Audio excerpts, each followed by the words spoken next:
নমস্কার বন্ধুরা, আজকে আবারও একটা পটলের রেসিপি নিয়ে চলে এসেছি। অনেক দিন পর মনে হলো পটলের এই রেসিপিটা তোমাদের সাথে শেয়ার করা যাক এক্কেবারে নতুন রকমভাবে। রান্নাটায় আমি রসুনের ব্যবহার করেছি, তোমরা চাইলে এটা নিরামিষভাবেও করতে পারো। আমি একটা মশলা বানাবো বলে কিছু গোটা মশলা নিয়ে নিয়েছি।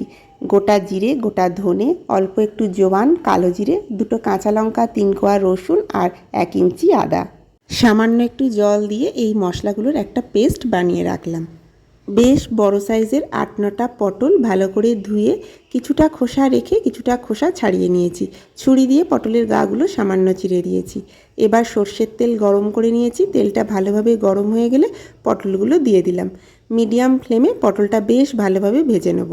পটলগুলো ভালোভাবে ভাজা না হলে তরকারির স্বাদ কিন্তু ভালো হবে না। মিডিয়াম ফ্লেম রেখেছি, এপিট ওপিট করে দুটো দিকই ভালোভাবে ভেজে নেব। 4-5টায় বেশ লালচে রং ধরলে বুঝতে হবে পটলগুলো ভাজা হয়ে গেছে। পটলগুলো ভাজা হয়ে গেছে, তুলে নিয়ে একটা প্লেটে রাখলাম। আর এবার গ্রেভিটা করে নেব। কড়াতে 2 টেবিল স্পুন সর্ষের তেল নিয়েছি। তেলটা গরম হয়ে গেলে একটা তেজপাতা আর একটা বড় এলাচ ফাটিয়ে ফোড়ন দিলাম। ফোড়নটাকে 30 সেকেন্ড মতো ভেজে নিয়ে আগে থেকে যে মশলার পেস্টটা তৈরি করে রেখেছিলাম সেটা তেলের মধ্যে দিয়ে দিলাম। ফ্লেমটা লো রেখে এবার মশলাটাকে ভালোভাবে কষিয়ে নেব। মিনিট 3 লো ফ্লেমে মশলাটাকে কষিয়ে নেওয়ার পরে একে একে গুঁড়ো মশলাগুলো দিয়ে দেবো। প্রথমে স্বাদ মতো নুন দিলাম আর দিচ্ছি 1 টিস্পুন হলুদ গুঁড়ো। নুন হলুদ দেওয়ার পরে মশলার সাথে ভালোভাবে মাখিয়ে নিয়ে দিয়ে দিলাম লঙ্কা গুঁড়ো 1 টিস্পুন। সবটা এবার ভালোভাবে মিশিয়ে নিয়ে আরও মিনিট 2-3 কষিয়ে নেব। এবার মিনিট 3 জন্য চাপা দিয়ে দেবো। 3-4 মিনিট পরে ঢাকাটা খুললাম। মশলাটা দেখো অনেকখানি মজে গেছে। ভালোভাবে খুন্তি দিয়ে নেড়ে দিচ্ছি। গা থেকে তেল ছাড়তে শুরু করেছে। এবার ভেজে রাখা পটলগুলো এর মধ্যে দিয়ে দিলাম। ভেজে রাখা পটলগুলো মশলার সাথে খুব ভালোভাবে মিশিয়ে দিচ্ছি। পটলগুলো মশলার সাথে বেশ মাখো মাখো হয়ে গেলে চাপা দিয়ে দেবো। 3-4 মিনিট এভাবেই চাপা দিয়ে রাখবো। মিনিট 3 পরে ঢাকাটা খুললাম। মশলার সাথে দেখো পটলগুলো খুব ভালোভাবে মজে গেছে।